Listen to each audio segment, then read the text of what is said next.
Did your family walk on eggshells or explode without warning? My mother's 63rd birthday was not just an event, it was a production. She'd rented out the ballroom at the Oakfield Country Club, where crystal chandeliers hung from ceilings so high your voice echoed, and the carpet was thick enough to swallow the sound of your own steps. There were 60 people there, maybe more. Some were neighbors who didn't even like her but came for the catered shrimp tower. Others were her book club friends, her Bible study ladies, the women she played doubles with at the club, and a few who just orbit her like moths around a porch light, desperate for that Judith Monroe approval. Everyone was dressed like they were attending a governor's fundraiser. Kayla, my older sister, made sure of that. She helped plan the whole thing, down to the name tags with cursive gold lettering, the playlist filled with elegant jazz, and the slideshow that looped on the giant screen above the piano player, showing photos of Mother through the years, always smiling, always holding Kayla's hand. I showed up 20 minutes late. Not on purpose, but I won't lie, it didn't exactly ruin my day. I parked in the back lot where the staff parked and slipped in through a side entrance, past the kitchen that smelled like garlic and sweat. I wasn't in a gown. I wasn't wearing heels. I had on a navy blue pantsuit I wore to work conferences and a silver chain my father gave me when I graduated college. No one greeted me. No one noticed me. They were all facing the stage where Kayla was giving a toast, her glass held high, her voice full of practiced warmth, like she'd rehearsed it with a speech coach. I stood there, clutching my small black clutch like it could ground me, and listened to her speak about Mom. And the woman who taught me everything I know about strength, resilience, grace, and ambition, Kayla said, pausing for dramatic effect. I wouldn't be where I am today without her. She's the reason I became VP by 35. The reason I knew my worth in a room full of men twice my age. She's not just my mother, she's my blueprint. The crowd burst into applause. Real, enthusiastic applause. Some people even stood up. I felt it in my teeth. I stayed by the door. That's when I realized I wasn't listed on the program. There it was, printed on the back of the embossed menu card, welcome and opening remarks by Kayla Monroe. Tribute slideshow. Birthday toast by Kayla. Final words by Judith. And nothing else. Not even a mention of a second daughter. Not even a bullet point. She erased me. Again. You'd think at 38 I'd be numb to it. That I'd learn to laugh it off, brush it aside, say it doesn't matter. But you can only pretend something doesn't matter so many times before it actually starts to rot inside you. Before the silence becomes a kind of violence. And that night, in that over-decorated room filled with people who wouldn't know if I lived in town or Timbuktu, I stopped pretending. I looked down at my clutch, where the envelope sat quietly, almost shyly, like it was waiting for the right moment to come alive. My hand found it instinctively, like muscle memory. I had printed it on thick paper, folded it neatly, sealed it carefully, and I wasn't planning to do anything with it, not tonight. But as Kayla finished her toast and the lights dimmed for the next round of photos, I felt something in me shift. Not explode, just shift. Like a slow-moving earthquake cracking a foundation that was already split. The slideshow played on. My mother at her wedding. My mother holding Kayla as a newborn. My mother at Kayla's graduation. Kayla pregnant. Kayla in Paris.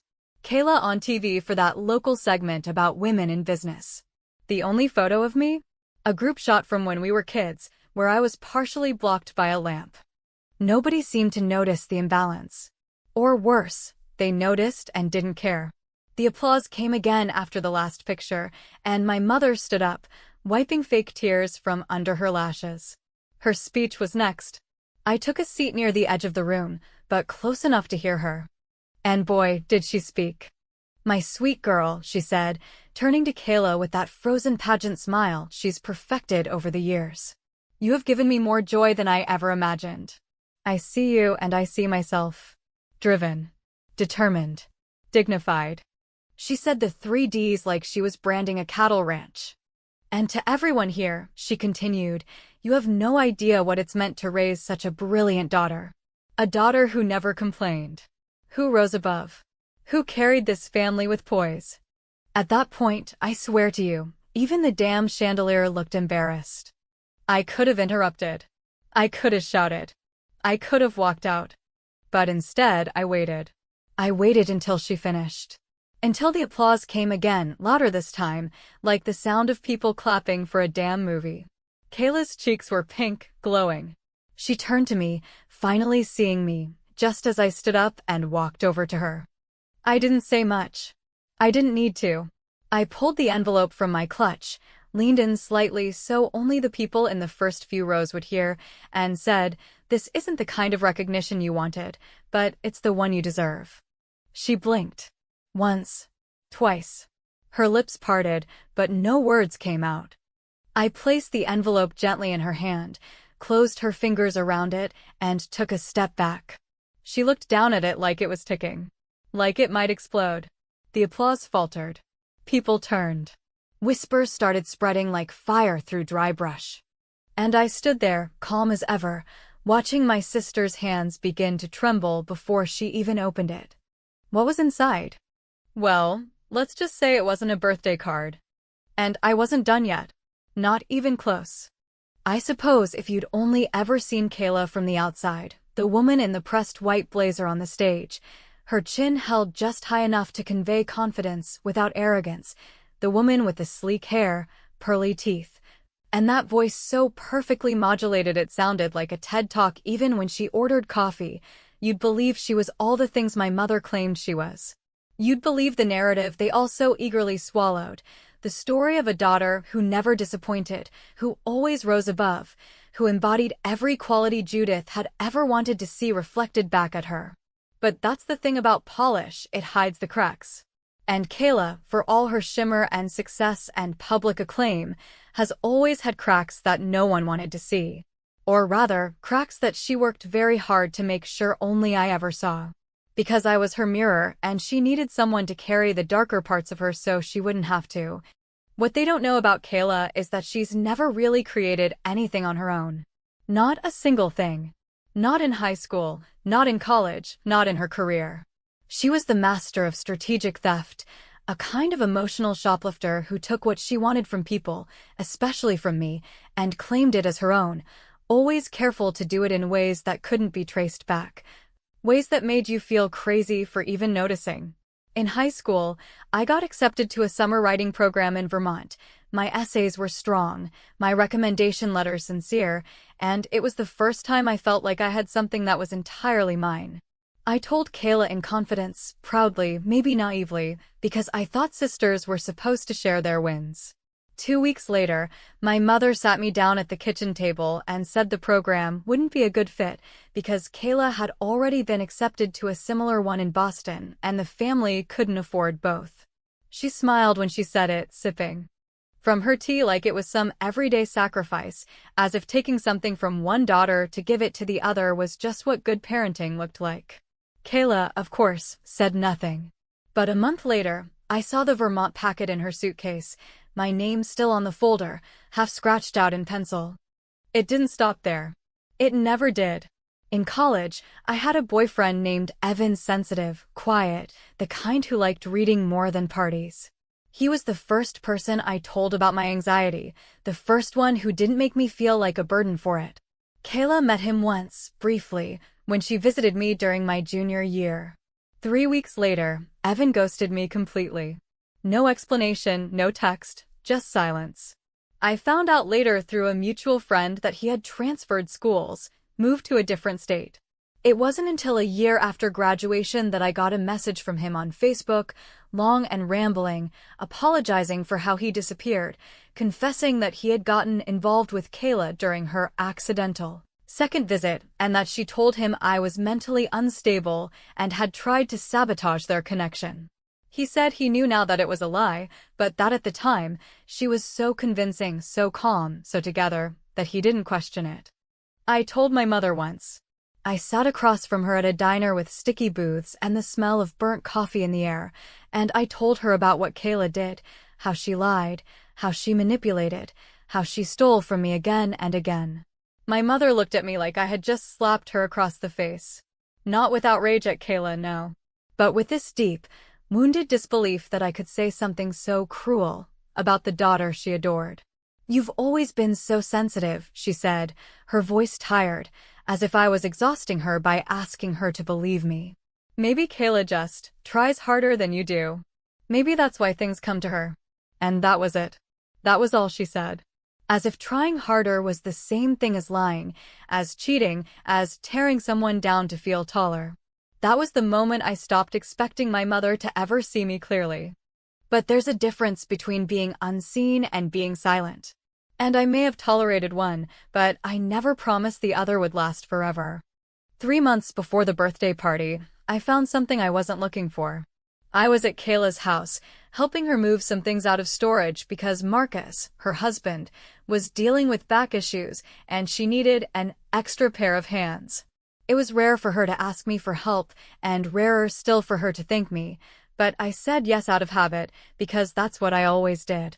We were boxing up old files, dusty photo albums, tax documents, real estate papers, boring stuff.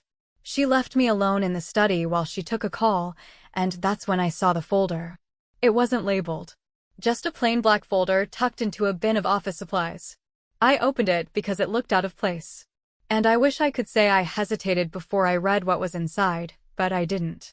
Inside were printed emails, dozens of them, between Kayla and a man named Owen, who, based on the content, was not her husband. The emails were explicit. Not just romantic, but professional too. She was feeding him insider information from a competitor, helping him maneuver around her own company's legal department to secure some kind of personal gain. There were jokes about her boss, about the board. There were notes on how to spin stories in the media. And buried deep in the thread, one message that chilled me more than the rest. It read, "Marcus is just a placeholder until Owen's ready to go public. If Erin ever finds out, she won't do anything. She never does." That line. That sentence. If Erin ever finds out, she won't do anything. I didn't take the folder. I didn't copy the files that day. I closed it, returned it exactly where I found it, and finished boxing up the rest of the storage like nothing had happened. But when I got home, I couldn't sleep. Couldn't think. Couldn't shake the voice in my head, the voice that had spent a lifetime being silenced, overlooked, condescended to, telling me that this was the moment. The moment I stopped being the invisible one. The afterthought. The audience to someone else's show. So I went back the next week, under the pretense of helping her with more boxes. I brought a scanner. And I gave myself 10 minutes alone in that room. 10 minutes was all it took. I didn't know then how I would use it. I didn't know if I even would. But when I printed those emails and sealed them in that heavy ivory envelope, I knew I had something that couldn't be denied. Not even by Judith. Not even by Kayla. And the closer we got to that party, the more it became clear that if no one else was going to tell the truth, then I would. Not for revenge. For balance. Because the story everyone believes isn't the same as the story that actually happened. And someone had to tell the difference. The silence that followed my words wasn't the kind that falls gently, like a curtain closing after a polite round of applause. It was the kind that thudded, sudden and ugly, like the moment someone drops a crystal glass in a quiet church and everyone turns at once, not sure whether to gasp or pretend they didn't hear it. Kayla's smile, that carefully curated, magazine cover grin that had served her through board meetings, press events, and family photo ops, faltered for the first time that night. Her fingers, still closed around the envelope I'd placed in her hand just seconds earlier, twitched slightly as if the paper burned. I saw the shift in her expression before most others did, the sudden tightness in her jaw, the faint tremble in her lip, and the narrowing of her eyes that always preceded her more venomous moods, though most people in that room had probably never seen her bare her teeth. I had. Many times. I took 2 steps back and watched her. I didn't touch my drink, didn't glance at the people seated around us, who had started to murmur in those half-hushed tones that pretended to be private, but were really just the first wave of social disaster spreading outward like ripples in a pond. No one knew what the envelope contained, but they knew, instinctively, that it wasn't good. You could feel it in the air. You could see it on Kayla's face. Her carefully composed facade was straining at the edges like cheap wallpaper in a humid bathroom. She looked down, finally, the envelope held between both hands now like a prayer or a verdict, and with a deep breath that only I could hear, the kind of breath you take when you realize that whatever is about to happen cannot be undone, she began to open it. The seal tore slowly, painfully, and the paper inside came free with a slight static hiss. Her eyes scanned the first page and froze. She blinked once, then again. And then her face did something fascinating. It didn't crumple, it didn't redden, it didn't even contort with rage. It just emptied. Like the color was draining out of her skin and into the floor. She looked, for the first time in my life, like someone who didn't know what to do. And that, more than anything else, told me that I had hit the exact nerve I had aimed for. I don't think anyone else saw what was written on the paper. The crowd hadn't gotten close enough, and Kayla was smart enough not to scream or shout or make a scene in front of all those club ladies and wine-sipping colleagues who had come expecting cake and compliments, not collapse. But a few people were already whispering, not because they knew, but because they could feel something had shifted in the room, and people like that, the ones who come to events to be seen and to gather scraps of gossip, have an animal sense for tension. Kayla carefully folded the pages back into the envelope, her hands visibly shaking now, and tucked it under her arm like a clutch. She turned slightly toward our mother, who stood just a few feet away, still smiling, still basking in the glow of a speech she believed had secured her place as the matriarch of perfection. Judith, always the last to notice when things were no longer under control, finally caught on that something had gone wrong when Kayla didn't speak, didn't smile, didn't return the admiring glances of the guests who had stood to cheer her. Our mother took a step forward, tilting her head with a performance of concern that looked almost maternal if you didn't know her well enough to recognize that she was mostly just trying to gauge the optics. "Is everything all right?" she asked, her voice a little too high, a little too forced, the corners of her mouth straining upward as if the weight of Kayla's silence was already dragging the narrative somewhere Judith couldn't spin it. Kayla didn't answer. She couldn't. I had spent most of my adult life wondering what it would take to shut her up, to break that endless stream of self-aggrandizing, to force her, just once, to sit in the discomfort of truth without wriggling free, and now I had my answer. 3 printed pages, clipped together, pulled from her own hidden files, containing the precise words that proved she was not who she claimed to be. Not to her husband. Not to her employer. Not to the mother who built her entire self-worth around her golden child's reputation. I didn't need to explain anything. That was the part I'd realized in the weeks leading up to this moment, that the most powerful revenge doesn't come from confrontation, from screaming or crying or dramatic takedowns. It comes from clarity. From giving someone the mirror they've spent their whole life avoiding and making them look into it while everyone else is watching. I turned then. Walked slowly, deliberately, back toward the exit, though I didn't leave. I stopped near the edge of the room and stood beside the bar, within full view of the entire crowd, letting them see me for what felt like the first time. No longer the quiet sister. No longer the one who clapped politely while others were praised. I saw heads turning, some curious, some confused, a few concerned. Marcus, Kayla's husband, was making his way through the guests, a faint frown between his brows as he tried to understand what had disrupted the night. When he reached Kayla, she flinched, pulled the envelope closer to her body, and whispered something into his ear that made his posture stiffen like a man slapped. I saw him reach for the envelope, and she jerked away, not violently, but enough to create a visible rift between them. That was when the whispers truly began. Judith approached them next. She leaned in, said something. I couldn't hear the words, but I saw the look of disbelief in her eyes, the way she turned slowly in my direction, her mouth slightly open, as though she was just beginning to understand that I had done something, that I had altered something she thought was fixed in stone. Her gaze landed on me with the weight of 30 years of denial, and I met it without flinching. And in that moment, surrounded by people who had never really seen me, I finally understood that recognition doesn't always look like applause, and sometimes the loudest thing you can do is say nothing at all. Just act, just move, just reveal the truth and let it speak for itself. I didn't need to explain what was in the envelope. Kayla knew. Marcus knew. Judith would know soon enough. And for the first time in a very long time, I didn't feel small. I felt inevitable. The days that followed were not marked by screaming matches or accusations hurled across dinner tables. No plates shattered against walls, no door slams echoing down quiet hallways. Instead, what came after was quieter, slower, far more suffocating in its subtlety, like the way mold spreads in the walls of a house that looks fine on the outside, until one day the smell gives it away.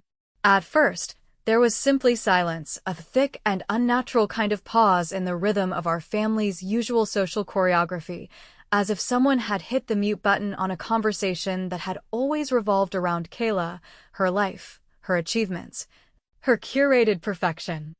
I didn't hear from Kayla that night. I didn't expect to. But what surprised me was the way the silence from her grew heavier by the hour, as though the absence of her voice was not relief, but tension wound so tight it began to press inward. I imagine she spent the hours after the party alone with those 3 sheets of paper, reading them again and again, searching for a loophole in the truth, some technicality she could weaponize into a justification or a denial, the way she had always done. But this time there was no plausible explanation, no artful spin, no one to blame it on, not even me. The emails were hers. The words were hers. The betrayal was hers. It wasn't until the second day, late in the afternoon, that my phone rang. The screen lit up with my father's name, and for a moment I debated whether to answer, already knowing the sound of his voice would carry that familiar mix of bewilderment and reluctance, as though every time he was pulled into one of our family's deeper currents. He wasn't sure whether to swim or pretend he'd never seen the water. I answered anyway. His voice was cautious, too casual to be sincere. He asked how I was, if I was settling down after the big event, and I nearly laughed at how far he would go to avoid naming the thing we were clearly circling. I waited. He paused. Then came the inevitable. Your mother is upset. She said something happened with Kayla at the party. She didn't want to go into it, but... Aaron, what did you do? And there it was. That old familiar rhythm, the melody that had played beneath every family interaction for the past 3 decades. Kayla does something, I react, and somehow I'm the one who has to explain myself. I told him, in a voice as calm as I could manage, that I hadn't done anything more than give my sister a gift, an honest one. He sighed, and though he didn't say it, I could feel his disappointment stretching through the line like a long shadow. He never said much. That was always his specialty. Being present without ever actually being there. He loved us both, I think, in the way that men of his generation often love, quietly, incompletely, and with a kind of gentle indifference that wounds more deeply than anger. He didn't call again after that. But I heard things. I heard that Kayla didn't show up to work on Monday. I heard, through a friend of a friend who once interned at her company, that there had been a sudden internal audit in her department. I heard that Marcus moved into the guest room that week, and then 4 days later, moved out entirely, his name removed from the mailbox and his car gone from the driveway. I heard from an old high school friend who still followed Kayla's professional blog that her weekly posts had stopped abruptly, replaced by a bland message citing a brief personal hiatus. I heard enough to know that the papers I had handed her didn't just rattle her, they detonated something that had been teetering on the edge for a long time. But here's the strange part, I didn't feel triumphant. Not in the way I expected. Not in the way you imagine when you finally get to deliver the truth to someone who's built their entire life on lies. What I felt was something more complicated, heavier, a mix of vindication and grief, of satisfaction laced with an unexpected sadness, like I'd pulled out a thorn only to discover it had grown roots deep into my own flesh. Because revenge, for all its cinematic appeal, is rarely clean. It doesn't restore the past or correct the record. It just shifts the weight around. At work, people looked at me differently. Not everyone said anything, but I could feel it, the subtle uptick in attention, the way conversations paused when I walked by, the way someone finally remembered to credit me in the team meeting without me having to correct them. One coworker, a woman named Dana from HR, stopped me in the break room and said, without preamble, that was one hell of a move. About time someone brought her down a notch. I didn't ask how she knew.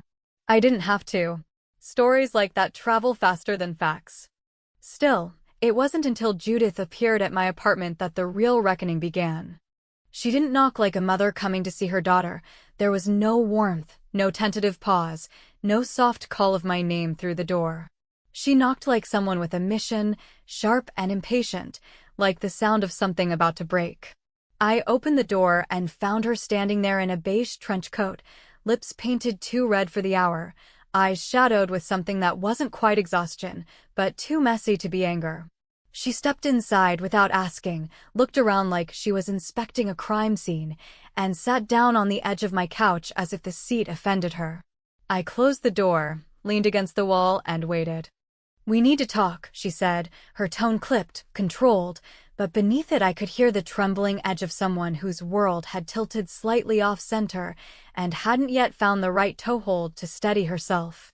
"I figured," I replied, keeping my voice even, my expression unreadable. I had waited my whole life for this conversation, though I never imagined it would come like this, so subdued, so strangled by the weight of everything we'd both left unsaid. She didn't waste time. "Why did you do it?" she asked, folding her hands in her lap, looking not at me but at the coffee table, as if she could find the answer there among the coasters and unopened mail. "Why no? Why in front of everyone?" I didn't answer right away. I wanted to. I wanted to unleash 3 decades of swallowed words, of invisible wounds, of moments when I'd been forced to stand in the shadow of a sister who had taken everything and still looked me in the eye like I owed her more. But I didn't. Because I knew she wouldn't hear it, not really. Judith wasn't asking because she wanted to understand. She was asking because she wanted a version of the story that would restore the old order. So instead I said, because she thought I never would. Because you all did. Her eyes finally lifted to meet mine, and for a moment, just a flicker, I saw something behind them that looked a lot like fear. Not of me, but of the truth, of what it meant, of how long it had been growing in the cracks of our perfect little family narrative. And that was enough. I didn't need an apology. I didn't need her to say I was right. I just needed her to stop pretending that nothing had happened. And now she couldn't. There's a strange kind of stillness that comes after you finally do the thing you spent years convincing yourself you'd never do, the thing that once seemed impossible, unthinkable, almost dangerous, an act not of impulse, but of long-simmering intent, the kind that grows like lichen over stone, slowly and quietly, until one day it is undeniable. That stillness, for me, wasn't peaceful or triumphant. It was hollow in a way that didn't feel like regret, but resembled it just enough to confuse the senses, the way silence sometimes sounds louder than noise when you've grown used to being ignored. After Judith left my apartment that day, carrying with her whatever remained of the illusion she had tried so desperately to maintain, I sat alone in my kitchen, the same kitchen where I had signed the lease 10 years earlier as the invisible daughter, the one they never quite knew what to do with, and I stared at the window above the sink, watching the condensation bead and run over and over, wondering what exactly I had changed. Kayla didn't call. She didn't write. She didn't show up at my door or send a message through someone else. But her silence wasn't empty, it was strategic, a silence she had likely rehearsed, the kind she used when she wanted to shift blame without ever saying a word. I knew her well enough to understand that if she couldn't control the story anymore, she would try to bury it, suffocate it under layers of selective forgetfulness and quiet exile. But the thing about truth, once revealed, is that it doesn't crawl back into the dark just because someone refuses to look at it. It stays. It echoes. It stains. And by now, enough people knew what had happened, maybe not the full story, not all the intricacies or motivations, but the essential fact of it, the rupture, that pretending otherwise had become its own kind of confession. Judith, true to form, resumed her usual social posturing within days. Her bridge club met as scheduled, her charity committee email threads remained active, and her holiday party invitation arrived in the mail 2 weeks later, embossed and floral, addressed to Miss Erin Monroe, as if nothing at all had occurred. I didn't RSVP. I didn't need to. We both understood what silence would mean this time, and it was the first time in my life that I felt like I was choosing it on my terms, not enduring it on hers. And then, one morning, Just as I was beginning to convince myself that this was it, that the explosion had happened and the dust had settled, and all that was left now was the quiet, lonely architecture of aftermath, I received something unexpected. It arrived in a plain white envelope, no return address, no handwriting I recognized, slid beneath my apartment door as if delivered not by mail, but by some quiet hand that didn't want to be seen. Inside was a single page, folded once. It was from Marcus. The letter wasn't long. He didn't tell me where he was or what exactly had transpired in the days after the party, but what he did say landed in my chest like a stone dropped into a still pond. Thank you for the truth. I always knew something wasn't right. I just didn't know where to find the proof. You gave me what I couldn't give myself, permission to stop pretending. That was all. No signature. Just his name typed at the bottom, formal and final. I sat with that letter for a long time, running my fingers over the edge of the paper, wondering how many years he had spent wrapped in the same silence I had. Trapped in a version of reality that looked good on the outside, but not at the inside, like a slow leak in a foundation. I wondered if he felt free now or just lost. I wondered the same thing about myself. Because that's the question no one ever prepares you for, not whether you were right to act, not whether the damage was deserved or the consequences fair, but whether the freedom that follows is enough to fill the space left behind. Whether the truth, now that it's exposed, is worth what it cost. Whether becoming someone who finally stood up is enough, when standing up means standing alone.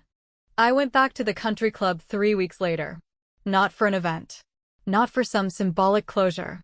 I just happened to be driving by on my way home from the hardware store, buying light bulbs and drawer liners and other small things that mean you're still living a life, still doing the basic work of showing up in the world, and something in me pulled into that long, winding driveway like muscle memory. The parking lot was half empty, the lights dimmed, and the building itself looked smaller than I remembered, less grand, almost tired. I stood outside for a minute, near the side entrance where I had first arrived the night of the party, my heels clicking softly on the pavement, and I tried to recall how it felt to walk into that room knowing what I was carrying in my purse. How it felt to hand my sister something heavier than any gift. And I thought about the applause that had followed her speech, how warm and unearned it had sounded, and how quiet the room became when the truth made its entrance. Not loud. Not explosive. Just still. And final. A week later, I saw Judith at the grocery store. She was in the produce aisle, holding an avocado like she didn't know what to do with it, and for a moment, she didn't see me. Her hair was too perfect, her coat too beige, her smile rehearsed as she chatted with the cashier. When our eyes finally met, something passed between us, not recognition, not warmth, not anger exactly, but something heavier, as if she, too, understood now that the rules of our story had changed, and that she no longer had the pen. She didn't approach me. She didn't have to. I turned away before she could say anything, pushed my cart down the opposite aisle, and felt no guilt in doing so. Because here's the truth, some relationships aren't healed by confrontation or apology or even justice. Some relationships are just finally seen for what they are, and that clarity is the closest thing to peace you'll ever get. Maybe that's not the ending people want. Maybe they expect the final act to tie everything up, to redeem the pain, to restore balance in a way that feels satisfying. But real life doesn't work like that. Sometimes, the only closure you get is knowing you were never crazy. You were never wrong. You were simply quiet for too long. And when the silence finally broke, it didn't echo. It just ended.